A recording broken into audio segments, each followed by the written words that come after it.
Quatrième vidéo consacrée aux vecteurs, où on va cette fois-ci s'intéresser à la notion de coordonnées de vecteurs. Donc dans un repère OIJ du plan, un vecteur U a des coordonnées qui sont celles du point M tel que OM égale U.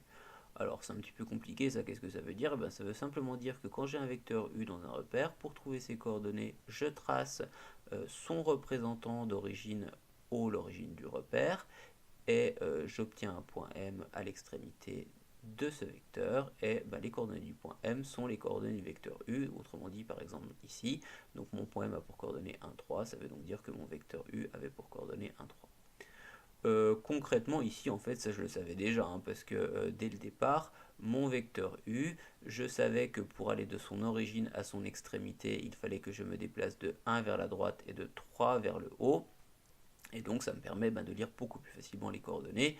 Et d'ailleurs, c'est plutôt comme ça qu'on fera. Donc remarque, concrètement, dans un repère orthogonal classique, c'est-à-dire où OI est horizontal et OJ est vertical, on lit ces coordonnées dans le repère en regardant de combien on se déplace horizontalement pour l'abscisse et verticalement pour l'ordonnée pour aller de l'origine à l'extrémité du vecteur. Donc c'est bien la méthode qu'on a utilisée ici.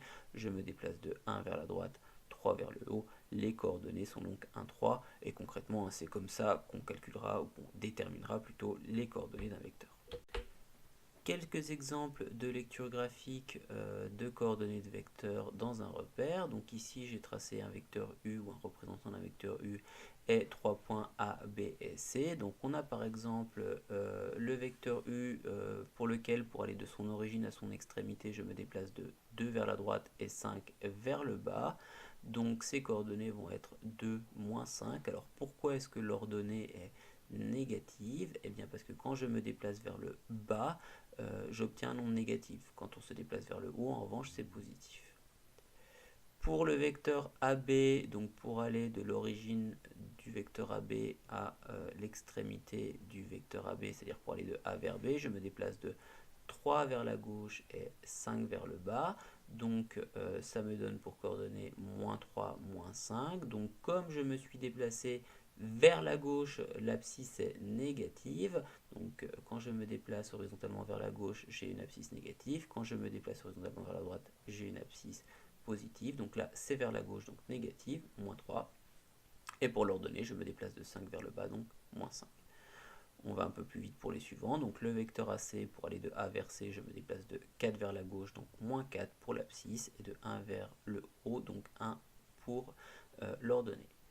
Et enfin le vecteur CB, pour aller de C à B, je me déplace de 1 vers la droite et de 6 vers le bas. Donc les coordonnées du vecteur CB sont 1, moins 6.